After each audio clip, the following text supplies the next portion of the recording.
Hello, everybody. Welcome to the Scumdogs Kennel. I'm your host, Chris Williams, and I have another great show planned for us. Tonight, we're going to be looking at more 411 cases and having some fun. So, while we wait for people to gather in the chat, let me go off and show off some artwork from my own upcoming graphic novel, Scumdogs. Here's my Extreme 90s cover. I did this cover to harken back to the comic books of the 90s. This has almost all of my characters in my graphic novel, Scumdogs, on it. Now, Scumdogs is a parody comic book. I parody the cartoons we all know and love when we were growing up. You'll see characters that'll remind you of those times when you were a kid. Yeah, all right. See, the Scumdogs themselves, though, they're supervillains out to take over the world. They used to compete in sporting events held with superhuman monsters as pro athletes known as the Scumdog Sports. They're called Scum and Dogs because, well, they had to trade in their humanity to compete in the sporting events. See, they transform themselves into superhuman monsters for money and stuff, so they basically aren't exactly the nicest guys around because they're no longer human and they were willing to do all of that just for money. They use either science or some other esoteric means to become a superhuman monster. Now, my two main characters are Deathmug and Buick Starpoon. Deathmug is a parody of various villains from 80s cartoons. You can tell from the way he looks. He's an arrogant dictator who wants to rule the world. And his archenemy is Buick Starpoon. Now, Deathmug is the purple guy with the metal mask and stuff, while Buick Starpoon is the guy with the pink pompadour hair. Notice the way he's dressed? He's also a parody of the space opera hero kind of character as well. In fact, all of his team, anyone wearing a similar uniform to him, is part of his team in the Space Forces and stuff. Now, Deathmug has various aspects from villains from 80s cartoons. He's got namely like the villains of G.I. Joe, the leaders of Cobra. Like Cobra Commander, he's got a metal mask. Like Serpentor, he's got gold on him, and he's purple like the Shredder from Teenage Mutant Ninja Turtles. But Buick Starpoon is a G.I. Joe parody, mostly of Duke from G.I. Joe, but he's also in a space opera parody hero character. He's also a parody of space opera heroes as well, namely Zap Brannigan, Captain Kirk from Star Trek, and Buck Rogers, those kinds of characters. And because he's a G.I. Joe parody, in fact, all of his team are G.I. Joe parodies, which means he's a captain in the Space Forces, while his other members of his team each have a military discipline and stuff, or a military specialty they're good at. Over here, this guy with the mohawk, his name is Roadhog. His military specialty is that he's an army guy. Before he joined up with the Space Forces, he was an army guy. Then you have this bald guy with the gun down here. His name is Beach Pounder. His military specialty is that he's a Marine, just another Marine. Then you have this guy back here in the red uniform, driving that vehicle and stuff like that. His name is Blastek. His military specialty is that he's a heavy vehicle specialist, a tanker. Now, this cover is one of 3 different variant covers you'll be able to back when my Indiegogo goes live, so look out for that as well. Oh, but let me go over here real quick and make sure do this. I am streaming, aren't I? I should be. I'm live. Let me do this right here. Here I got this. Making sure I'm streaming and stuff like that. Let it load. Just a moment. Taking up a little bit here, isn't it? Here I got this. Good. Got that there. Now, let me get over here. Now, let's look at Girl Friday. Girl Friday here is the second in command of Buick Starpoon.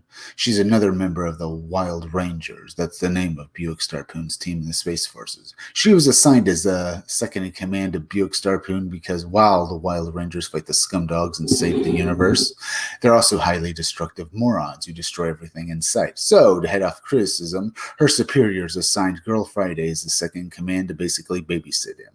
And she hates his guts. She feels like her career in the military is over because she's basically just a babysitter. That's Girl Friday. By the way, folks, hit that like button for me.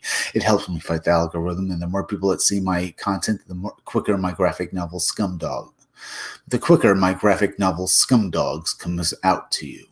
So yeah, hit that like button, and please go hit that bell and hit the part of the bell that gives you all future notifications for my videos. And please go share this video out on Twitter, Facebook, and Gab. All right.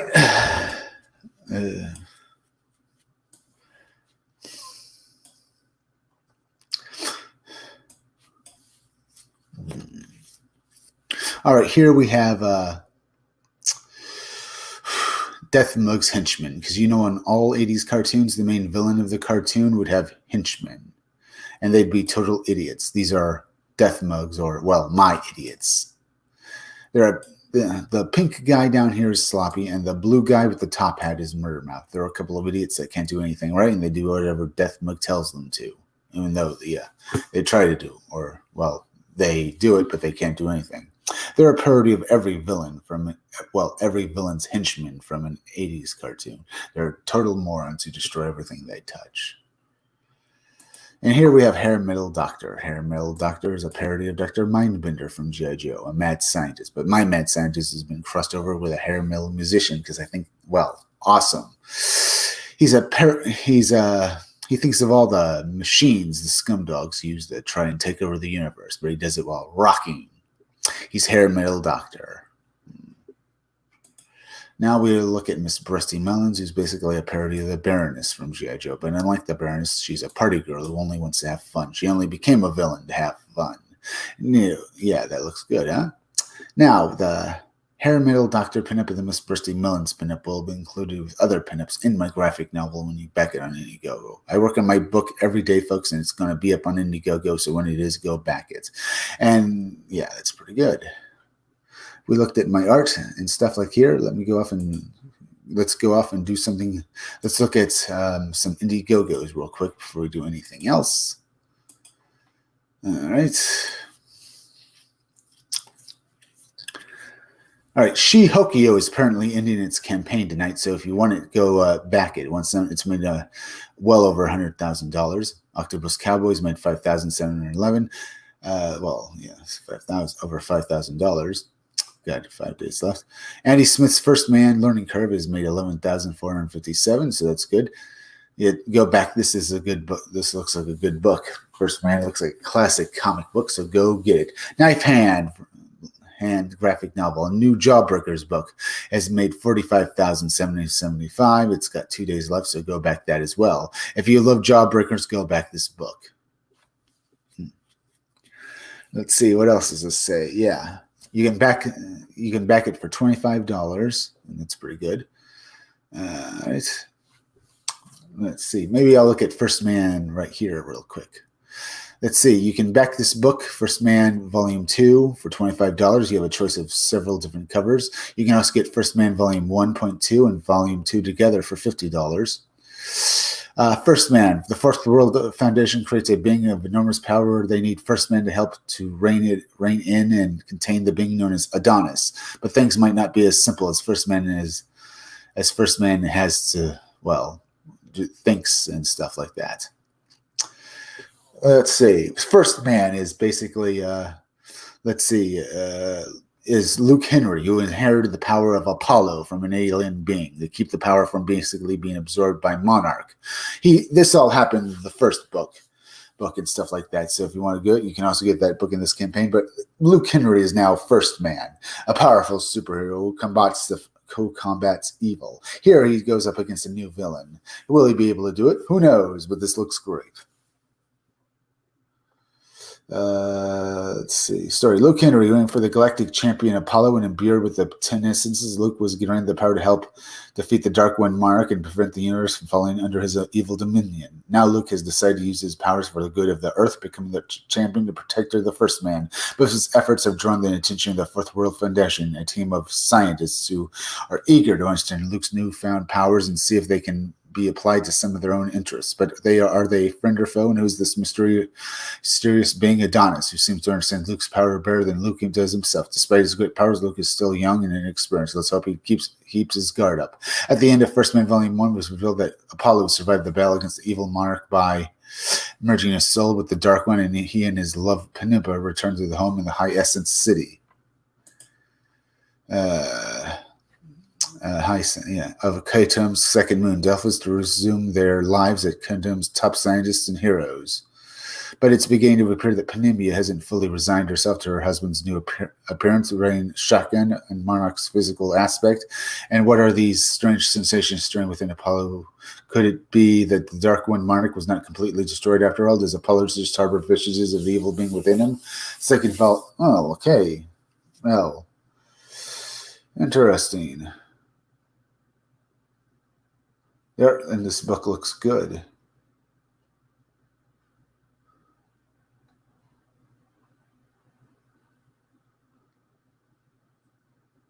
Yeah, it looks very good.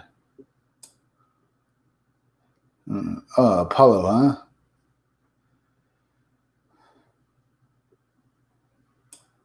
Hmm. Okay, this all looks very good. Maybe I shouldn't have said that and stuff like that.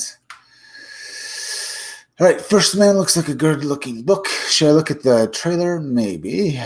First, though, I maybe want to go over here to see Knife Hand. Knife Hand. Let's see. Knife Hand must rescue the Jawbreakers. Well, the Knife Hand is a mutant ninja with the ability to generate. Oh, before I do anything else, I should do this. You can back this book for $25. Knife Hand right here. But you can also get the Ninja 2-pack for $50. Get Rock and Roll Ninja, or rather Knife Hand graphic novel and Rock and Roll Ninja for $50. Or you can get the Jawbreakers 4-pack. Get all the Jawbreakers books for $100. Knife Hand is a mutant ninja with the ability to generate energy blades from his hands that can cut through anything. As a boy, he was kidnapped for ransom, but his wealthy father refused to pay the kidnappers, so they sold him to a ninja clan. After years of brutal training, he stole the power. Brutal training. He now has the power of the Knife Hand and went AWOL, searching for his father to get revenge, but the ninja clan never stopped hunting for him. So he joined the Jawbreakers in order to use them as a gang to protect him. His disdain for his teammates is unknown to them, but as much as he hates them, he needs them. So when the rest of the team is kidnapped, it's up to the Knife Hand to rescue them. Yeah, this book is the Knife Hand story itself is 22 pages, but you also get a backup story called Garrison. 6 color pages, square brown book. Content: Knife Hand blind spot, and you also get other stuff. The artwork in this book looks like something from artwork for Metal Gear Solid. That also looks good. Here's artwork for Garrison, which is basically what happens if G.I. Joe and Cobra if G.I. Joe teams up with Cobra and they have to rescue their teammates from another evil organization. And the artwork in this book looks good. Yeah. Now, Garrison is basically what happens when the military is not actively fighting, stuff like that. They basically garrison their troops in one area, and they basically don't have their, guns or ammo because they keep it in separate areas and stuff like that. So what happens if they get attacked by villains? So you get the idea here. These stand-in characters get attacked by attacked by evil people and get held hostage. So these military soldiers have to team up with their enemies to basically rescue their teammates from other villains and stuff like that. And that looks like an awesome idea. It's a Knife Hand graphic novel. You can back it for $25.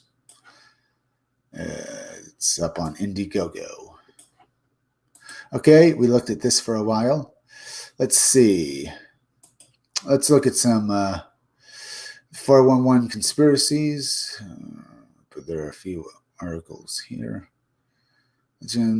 Now, as you know, if you've heard anything about David Paulides, 411 is basically how a bunch of people keep going missing in our state parks. So, and it's basically more people go missing in state parks than actually should should actually be possible, or something like that, or along the lines, more people go missing than any in our state parks than what should actually have happened. Not just being attacked by animals and killed. No, they're being completely disappeared and under very mysterious circumstances. So there's that as well to consider. So as we look into this, I guess giving you a heads up on this, we're going to be looking at various conspiracies and stuff like that. If I read this article before, I'll go on to a different one. So there's that as well to consider. All right.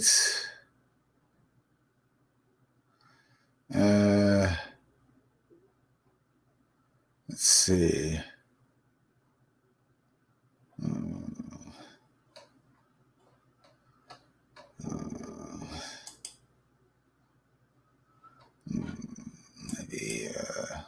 Yeah. Let's go over here. I got this right here.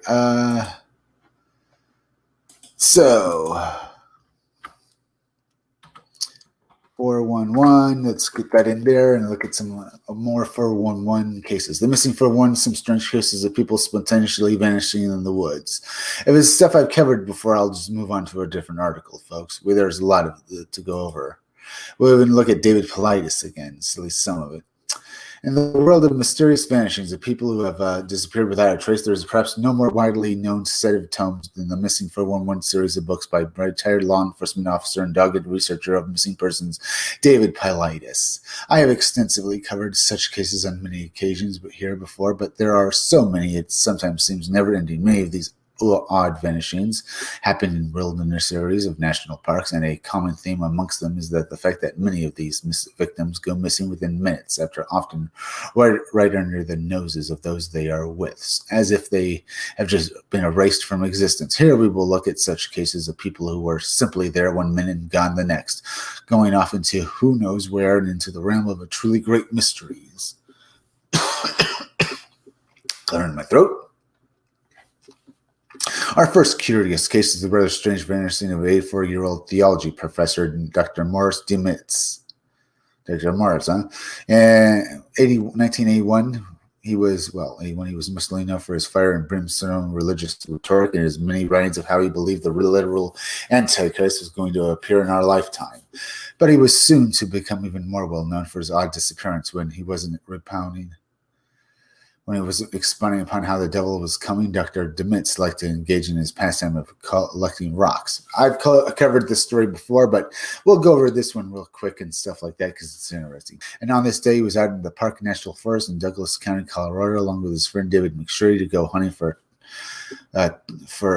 stones. Demetz was 84 years old at the time with a range of health problems that caused him to rely on McSherry to get him around.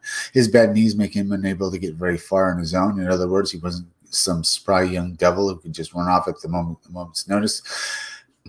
They spent the day digging around the rocks, and they had sort of a system where McSherry would drop Demetz off at a spot and then go off on his own nearby, after which he would pick up the doctor up and they would move on to a new location. On this day, everything was going smoothly, only they'd spent hours digging at different spots. McSherry would typically not be too far away, and it would check on the ailing doctor regularly every 15 minutes or so.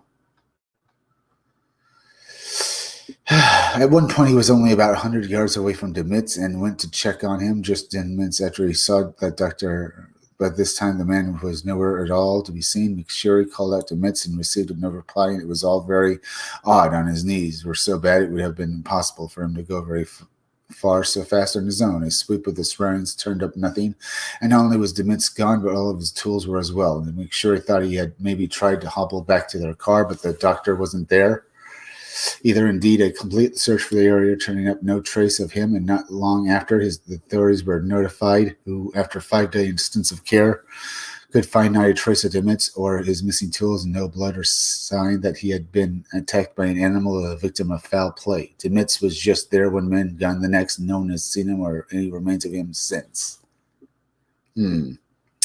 The case caught the attention of David Paulides, author of the Missing 411 books, who was intrigued because the location of the vanishing was at a place called Devil's Head, which has long had a place of native folklore of a haunted place inhabited by evil spirits, which also, strangely enough, had other strange disappearances. And what happened to the vicinity? So compelling was Demetz vanishing to Paulides that he created a sort of mini documentary on it, which he showed to the Colorado authorities, and which was instrumental in getting the mostly forgotten cold case reopened, where Dr. Demetz go, and how could he get so far and so thoroughly avoid detection in such a short span of time when he could barely walk on his own? No one really knows, and Dr. Morris Demetz remains missing without a trace. I already covered this story and stuff like that, so I'm going to move on to a different article. For one episode, Mysterious Universe Plus. Look at this. Go down here. On this Plus episode, we discover Elvis Topaz uncovers some disappearing 88 human encounters and attempt to track down Hans. So notes and music after the jump. Join Plus to click here. Doesn't look like this is actually an article. Go down here. Hundreds of age-old gold coins. I just said like that.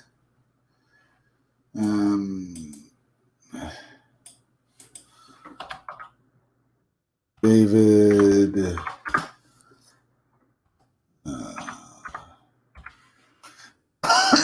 Just a moment. Yeah. Just getting that up here. So right there. Yeah. All right. IDES. Go back over here. We're just getting that up here so I can look for him easier.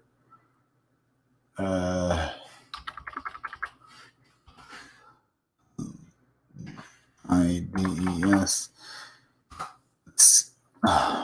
Wrong thing. Wrong one.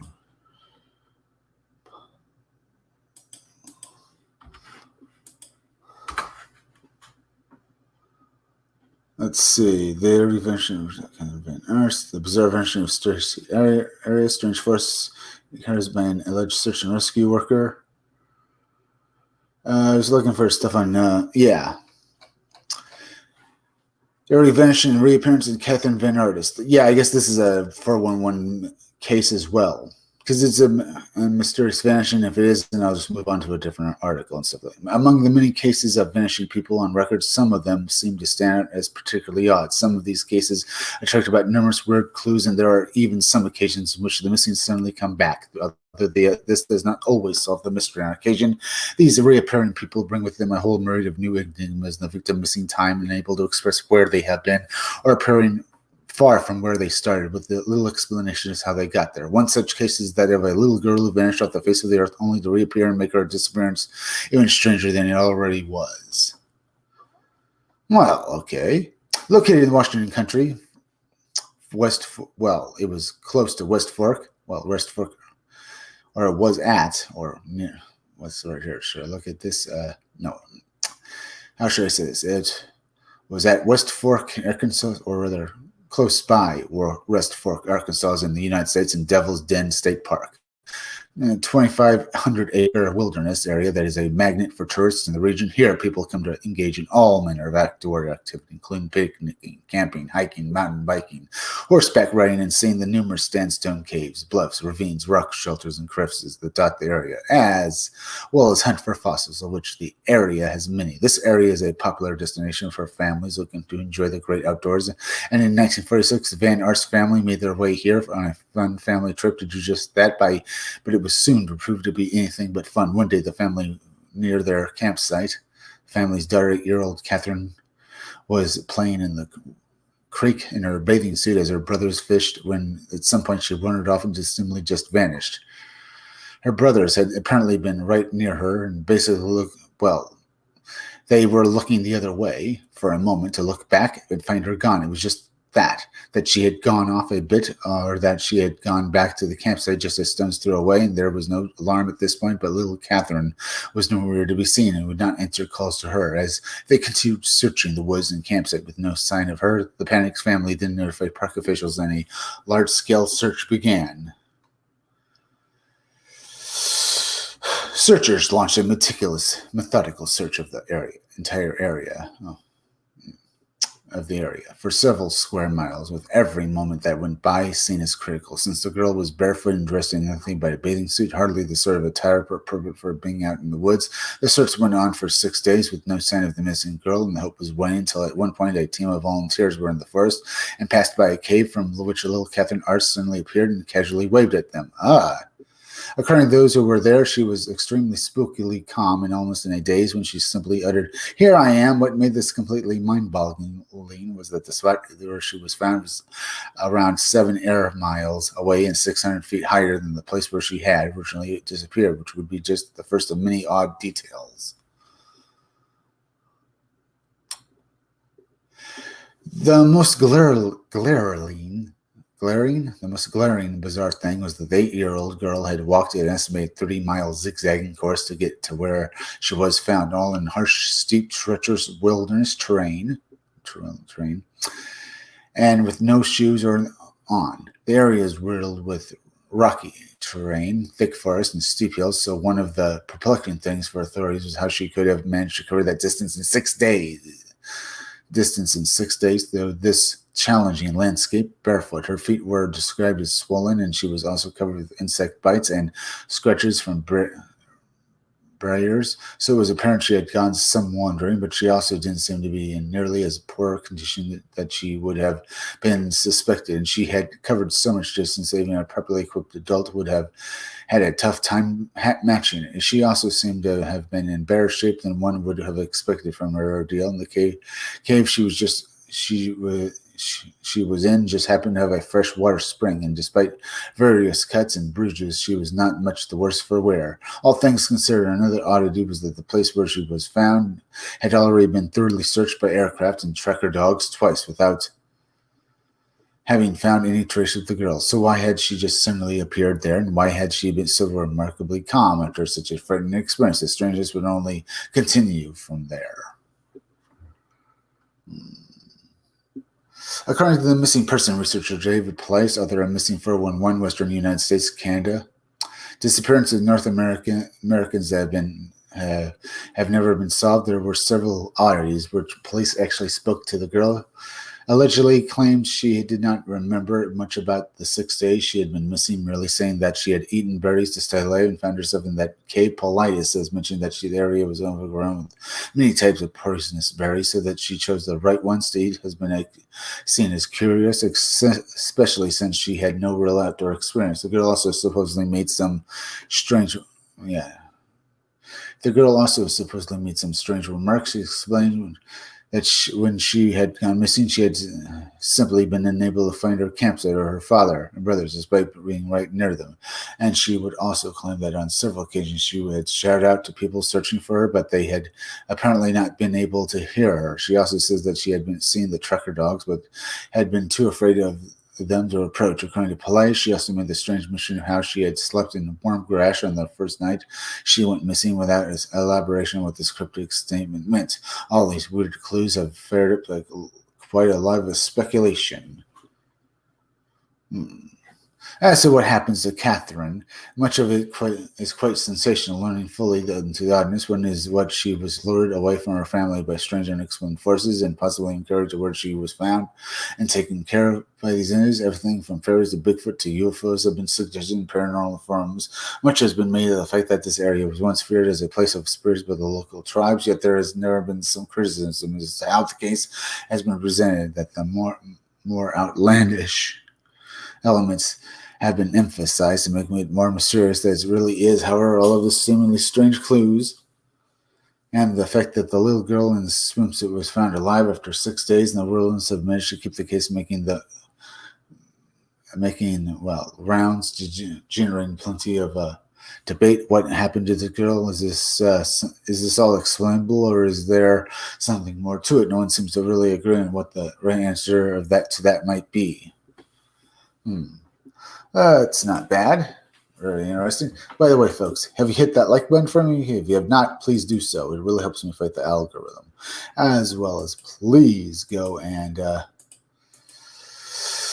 share this video on social media. Let's go look at another. The bizarre vanishing of Stacey Harris. A strange entity encounters by an alleged search and rescue worker. You can look at this.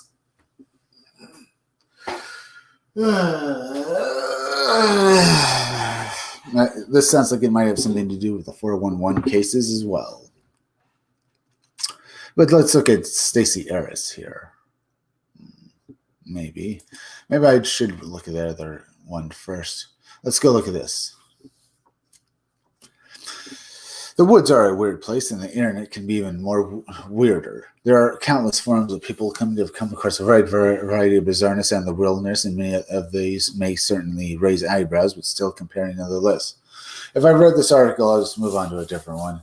One poster in several Reddit forums has come out of the woodwork. In recent years, this person claims to be a search and rescue worker with quite a few tales to tell of encountering completely terrifying paranormal entities in the woods that are really hard to classify.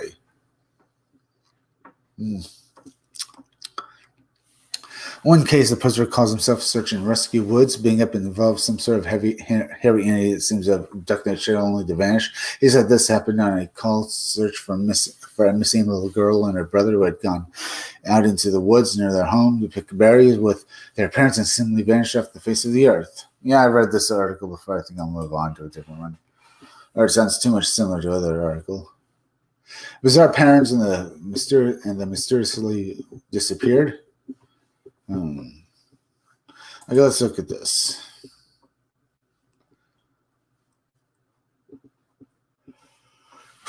Mysterious disappearances have been going on since time unremembered. Sometimes people just sort of step off the face of the earth, never to return, and the circumstances can often be very weird indeed. And one very prominent name that frequently comes up with a very strange vanishings of illness is that of, David here, the former police detective who has devoted much of his life to investigating mysterious disappearances, most notably those who have occurred in national parks, and has written of them and is Missing 411 series of books. He was first drawn to this subject when he was being approached by a national park ranger who believed that something odd was permeating many of the reports of missing people in the wilderness.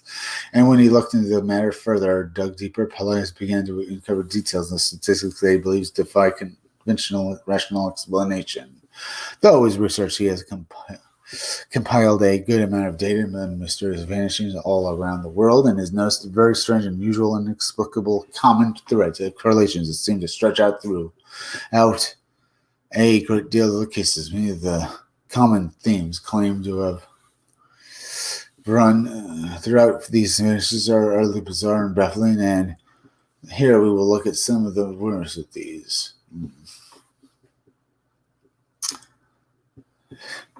One of the most commonly seen details, common details in many of the so-called missing 411 cases is that the frequent inability to search and rescue dogs to pick up a scent trail. Dogs are described as either not picking anything up at all or following a trail in it to a certain spot where it just mysteriously stops. And sometimes dogs are said to reach a point in the trail in which they display panic, confusion, or other odd behaviors. The scent trails will also sometimes lead to sheer cliffs or otherwise impenetrable terrain. In every case, the trail is unable to be found again. Also, is that when bodies remains of the missing are actually recovered, dogs who picked up another the dog issue can be missing are actually recovered. Also, is that when bodies of remains of the missing are actually recovered, it often happens in areas that have been swept by cadaver dogs who picked up nothing at that time. The dog issue can be found by countless people.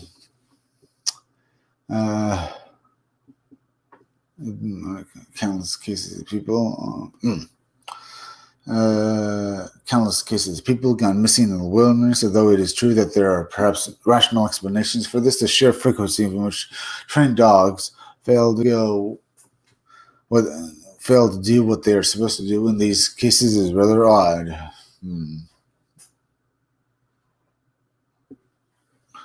That's right. Also very prevalent among missing 411 cases, the presence of clothing has been removed, usually despite frigid conditions, in which it would not make any sense to do this. Most commonly found removed are shoes, socks, and pants, but it can be any articles of clothing. These clothes are frequently found neatly folded and placed upon the ground. Are some parts where they can easily be found by searchers.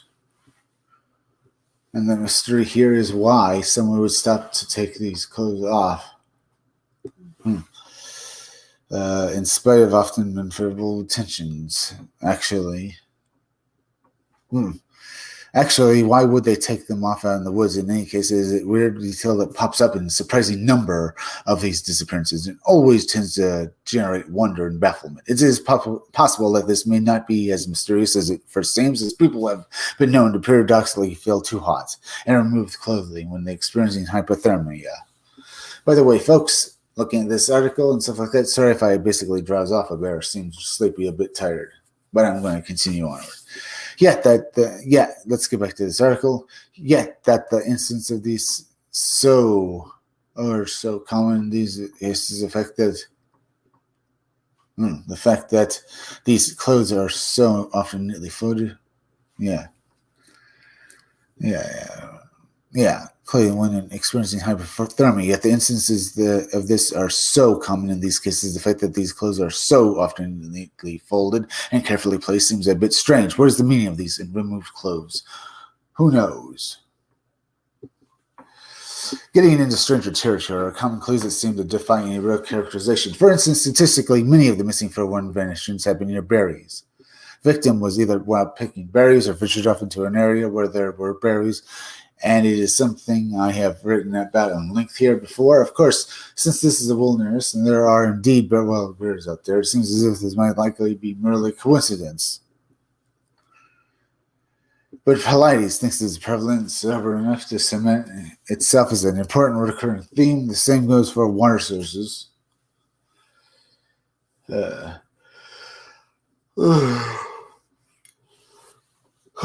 The vanishings tend to happen near a source of water, but that is just a river, lake, or swamp. Though whether this is just a coincidence is known, another type of location. This is just a coincidence is known among. And another is unknown. Another type of location that seems to draw in an appropriate number of cases are places where there are large boulders, especially granite. Although again, what the reason for this connection is of explanation might have to have is anyone's guess.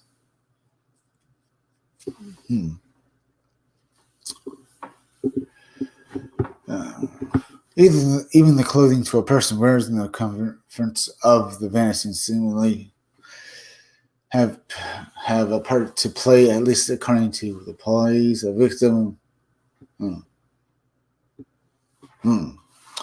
The victim usually is with a group of people when they vanish, and the disappearance happens quite suddenly without anyone hearing or seeing anything suspicious.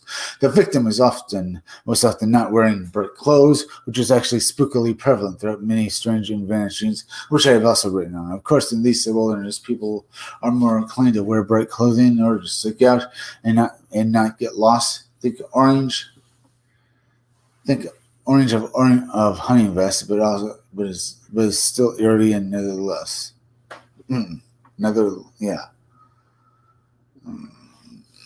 See, even when the remains of the vanished are found, there are often weird details common among these. Are the remains of being found in inaccessible places from far where one would have expected them to have traveled on their own or otherwise, in a place of relation to where they were.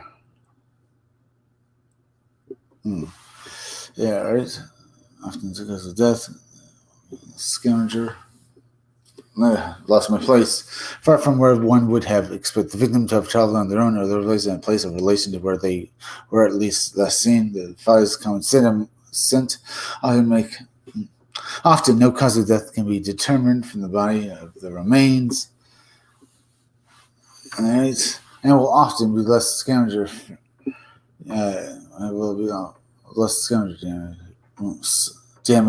Less scavenger damage than expected, and large portion of skeletons missing. It is, of course, very possible that let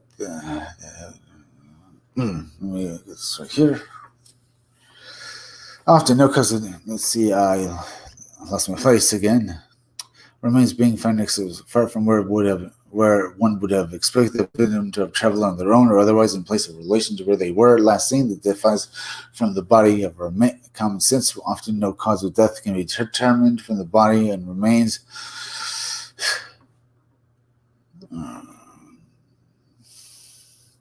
There will often be less scavenger. It is, of course,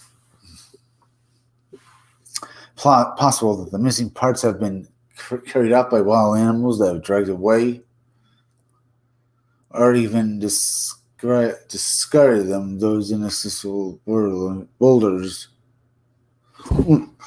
Yeah, let me I keep slurring my words here. Sorry, just a bit tired. Often no cause of death can be determined from the body or remains, and there will often be less scavenge or damage than expected. Large portions of skeletons missing. It is, of course, very possible that missing parts have been carried off by wild animals that have dragged away or even discarded them at those inaccessible locations, but it's still enough of it to rouse curiosity. On occasions in which the missing person is recovered alive, we will also have some strange details that are found. According to Paulides, the person is often found at a location that seems to be improbable considering the time, frame, and distance involved. And making it weirder is that the person, often a small child, usually does not remember exactly how they got there or will have a sense of missing time. Indeed, they are often confused or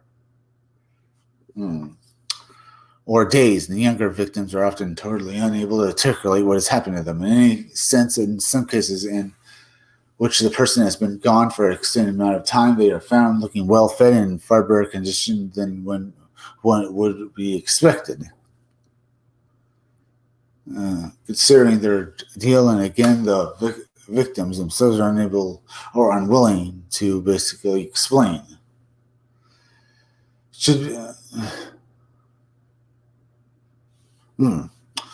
Is all of this just the confusion? Yeah, are unable to explain what happened to them, to tell people what happened to them. Is all of this just the confusion of being scared or lost, or is it something else? Feel free to leave me a few chats, folks. I want to hear your idea on the 411 missing cases. In Germanic and perplexing clues and details like these across the board have served to generate a good amount of discussion on these missing 411 style cases, and there have been all sorts of ideas thrown around, with many of them leaning towards the decidedly paranormal. Everything from Bigfoot to portals, black holes to fairies, interdimensional phenomenon, and everything in between. Ultra-terrestrials has been proposed for holding the answer to these cases. The Paulides created in the frustration of many we have never actually the portals lost place again. Phenomenon in between has been proposed for holding the answer to these cases. To Paulides' credit in the frustration of many, he never actually gives a theory on what he thinks it all means. He never actually gives it all means, and it is very vague about it all, rather than he's very vague about it all, rather simply collecting the data, presenting the weird details, and asking that people think outside the box and go beyond their own comfort zones when looking for the answers. This has been seen by some skeptics as a way to fan the flames of rampant speculation. Skeptic Kyle Polish has written of this. Feel free to hit that like button for me, folks. We're talking about 411 cases tonight. People going missing in state parks. So yeah, please go hit that like button for me. It helps me for the algorithm, which means more people will come to see my videos, as well as please. So and the more people that see my content, the quicker my graphic novel Scumdogs come out, which is basically a parody book.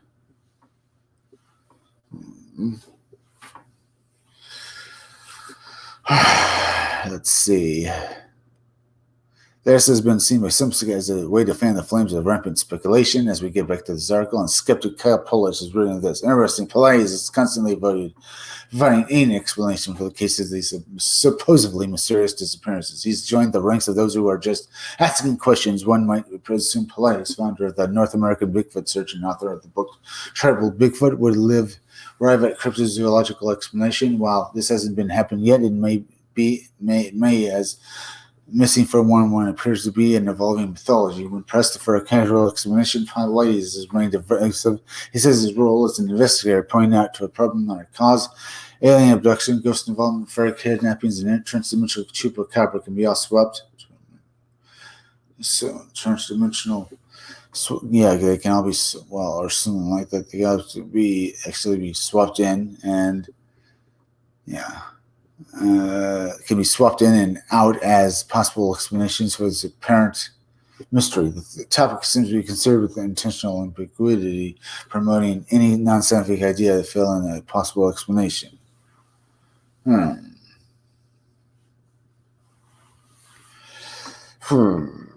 There are plenty of critics who think the whole thing has gone too far and that these strange clues and the mythology they have spawned have been over-exaggerated. There are those who think that these theories and assignments to import onto these strange clues only muddy the waters and invite fringe theories. Skeptics point out that there's typically nothing in such cases that can be explained through other avenues, and that while these cases are not necessarily outside of the outside of the norm. Yeah, these cases aren't necessarily out of the norm.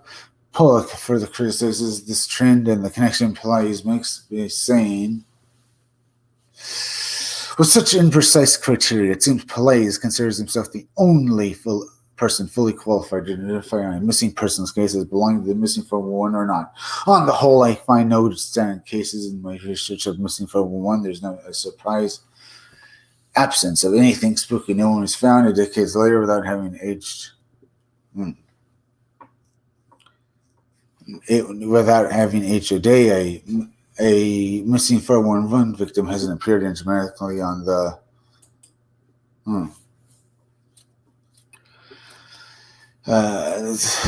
Yeah. I find no it's in case of research. There's no surprise absence of anything spooky. No one's found a decade later without having aged a day. A missing 411 victim hasn't appeared dramatically on the opposite of the world. No cryptic notes or ciphers appeared in the book's pages. The cases are disappointingly typical of what one would expect from a missing persons case. The proposed unusualness of these cases seems hardly greater than one would find for a rare and planned occurrence such as a disappearance, and yet those actually happen as well.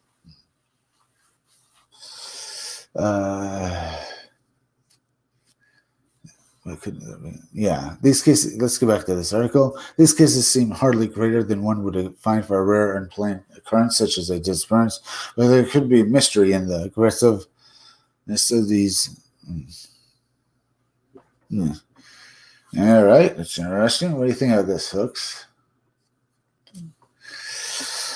Let's get to this and get back to this and finish this off. The cases are just, no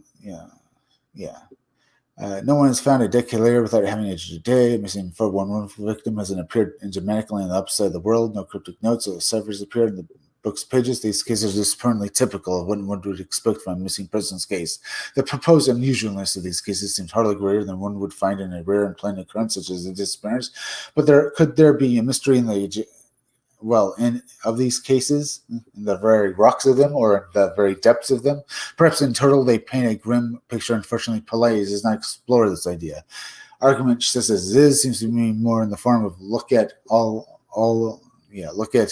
these cases, even if one or two are expendable, they can't all be expendable. No matter how many half-truths one collects, they never sum up a whole truth. And how are they supposed to get this truth? The people that are looking for are gone, missing. And when they do come back they don't remember where they've been or how they could have gotten there. No matter what one thinks, the world of Pelagius, one thing that many ground is that he has dug up some cases that would have otherwise never seen the light of day when he has gathered an impressive amount of data. It is the interpretation of this data that seems to draw the most discussion, debate, and indeed criticism, yet these details still remain. The clothing, the strange locations of the dogs, the berries, many of these strange cases. What does it all mean? If anything, is there some pattern emerging pointing to something beyond the door?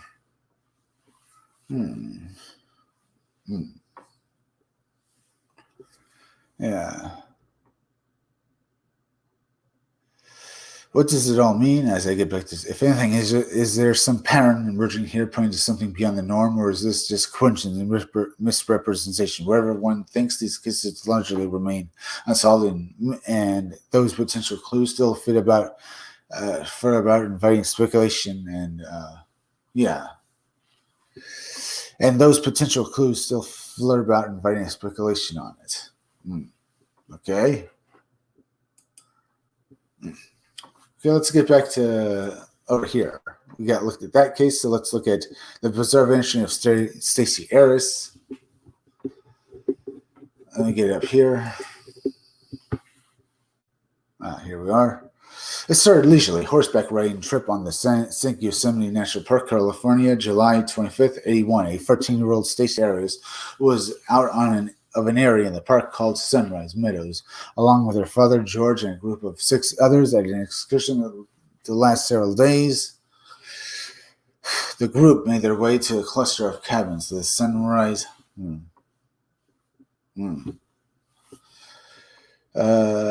Sierra Camp. Well, Sunrise. Yeah, the Sunrise Sierra Camp, which lies about 9,400 feet above sea level, and where they had planned to stay for the night and get some rest. Before heading out on their trip in the morning, along a trail called the High Sierra Clamp Loop, the camp itself is situated in a picturesque alpine meadow and holds up to 34 people in nine cabins, and also features and it also features various activities and hiking trails.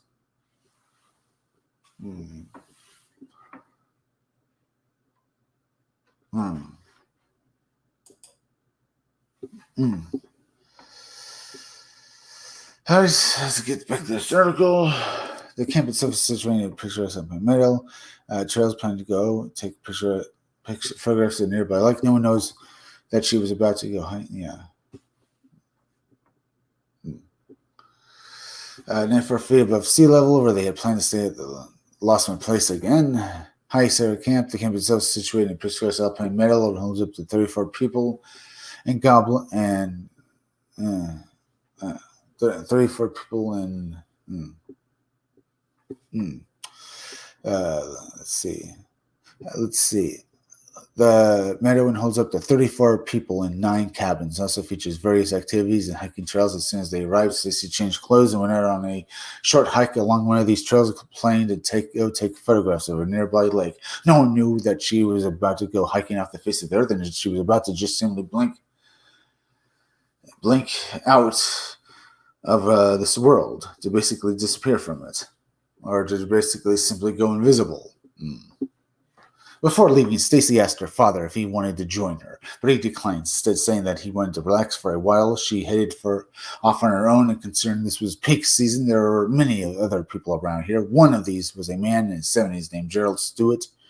Gerald, Stacey told him, let's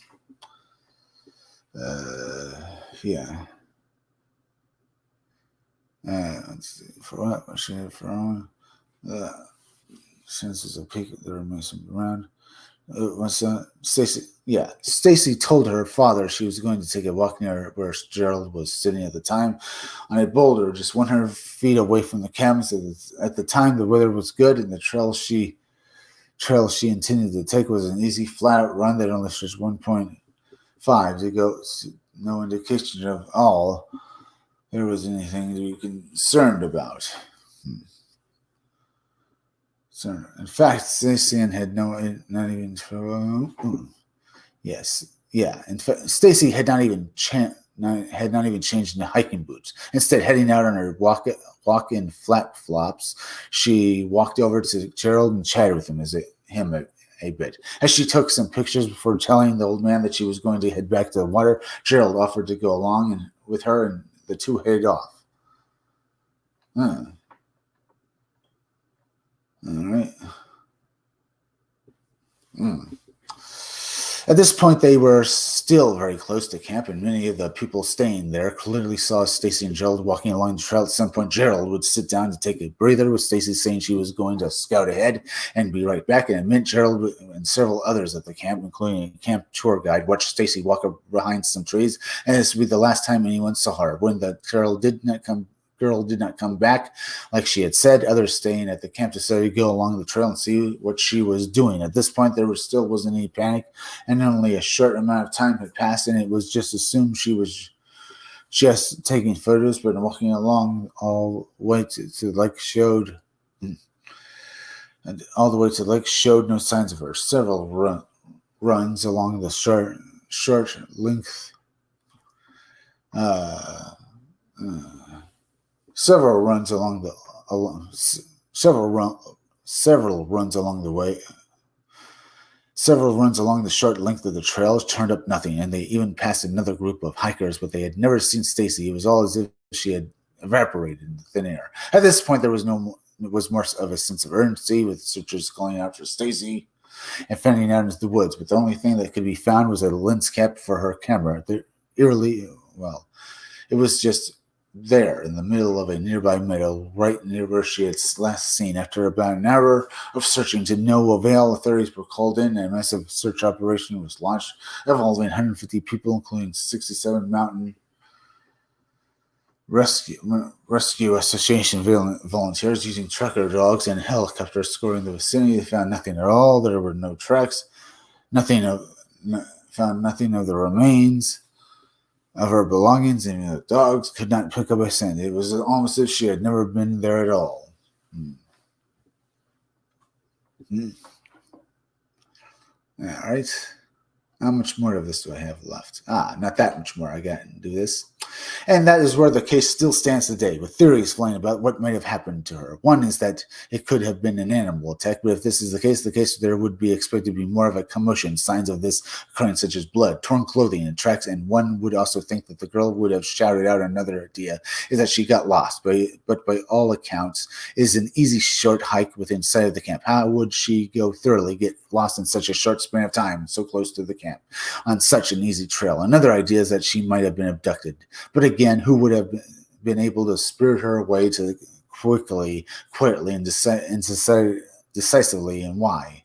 Still, another idea was that she ran away, but why choose that camp to do it? And why run off wearing nothing but flip-flops? None of it makes sense. Adding to the sinister undercurrent is the fact that the Park Service has reportedly been very reticent to provide any information on the case. Missing persons researcher and author Jiv Pilates, who has written the Missing 411 series of books, has on many occasions tried to file Freedom of Information Act.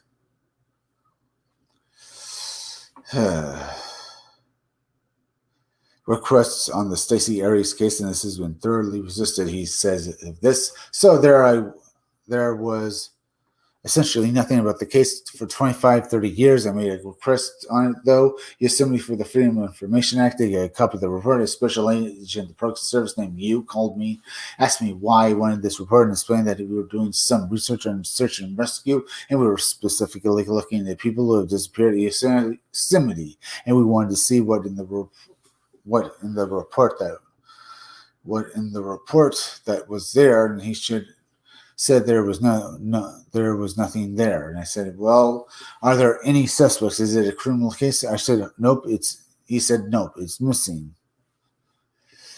It's a missing persons case. I said, has anybody looked at it in the last 10 years? There are no suspects. There's no work done. There's no work done.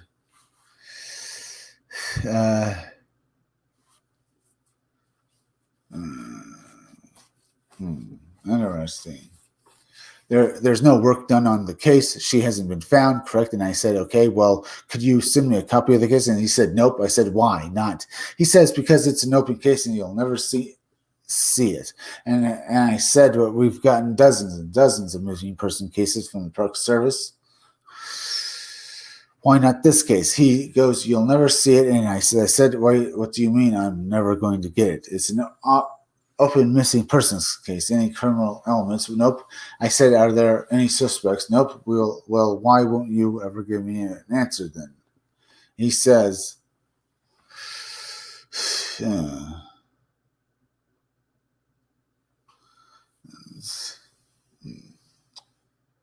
it, where am I now?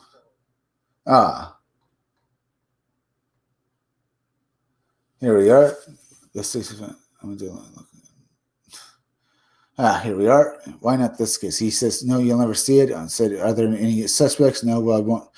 And he says, we never give away these cases. We never give away these cases. I said, wait a minute. I have dozens and dozens of these cases from your agency all over the U.S. He said, no, you don't. I said, yes, I do. And we get into this talk. He challenges me. He's rude. He says right from the get-go, I'm never going to get this. And so far, he's right. And we got off the phone. Why not? He says, because it's an open case, you'll never see it. As I said, we've gotten dozens. Yeah. Well, then this is very strange. What is it about this case that David Pilates couldn't get the case? Why couldn't he look at that information? It's an open case, and, well, for the most part, it's been years ago. So why not give David Pilates, just give him the information on this case? What is so wrong with this girl that she needed to be sealed away and possibly maybe forgotten by the world?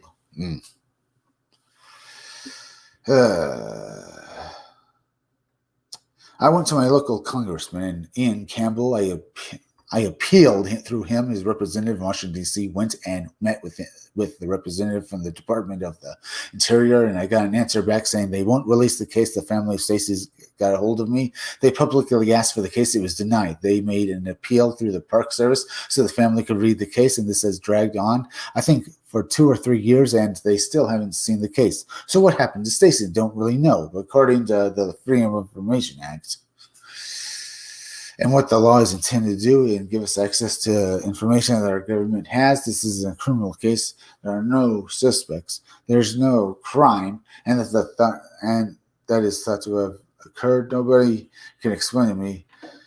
No one can explain to me, well, or even the family, why we can't see the case. As far as I know, Pilates still hasn't gotten his hands on that report, despite several more appeals for both himself and Stacey's family. Why should he come up against so much stiff resistance on this particular case for the National Park Service? Why should this be, if it's a simple missing person case? Is there some sort of conspiracy or cover-up going on here? And if so, why? Whatever the answer to this may be, it adds a layer of menace to an already spooky case. We are left to wonder what happened to Stacey Aries. How could she go?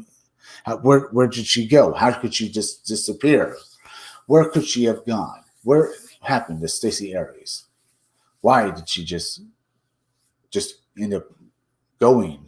Where did she go? Where did Stacey Aries disappear to, or just basically vanish? That's pretty much what we have here, huh, folks? Another 411 case where people basically tried to ask for information and couldn't get it, basically including the investigator, who wasn't had been hired and just wanted information on the act because, well, he was an American citizen and people are supposed to provide him with information, which seems also very bad as well. What is going on with these cases? Why make such trouble with them? Why basically keep stonewalling people or even suing them to basically go away and not bother them? What could be the case with that, huh? I mean, honestly, it's very interesting as well. I've got ending this live stream soon, so please, folks, go subscribe to my YouTube channel. Read comics, they're bad for you. The there is misspelled. It's THERE. Make sure you're still subscribed. Hit that like button for me because it helps me fight the algorithm, as well as leave some comments down below. I love to hear from you guys. Yeah, hit that like button because it helps me fight the algorithm so more people can see my content. And the more people that see my content means my graphic novel Scumdogs comes out to you all the sooner. As well as please go hit that bell and hit the part of the bell that gives you all future notifications. And please go and share this video on social media. Share it anywhere. As well as please go and go to Stitch Together Picks. It's a YouTube channel hosted by the Maniacal Cinephile. You're going to love his reviews of movies. His YouTube channel deserves far more subscribers, so go and subscribe to him. You're going to love the character who plays a Maniacal Cinephile who has multiple personality disorder, so you're not just getting one character, you're getting a whole bunch of them basically yelling and doing this kind of stuff.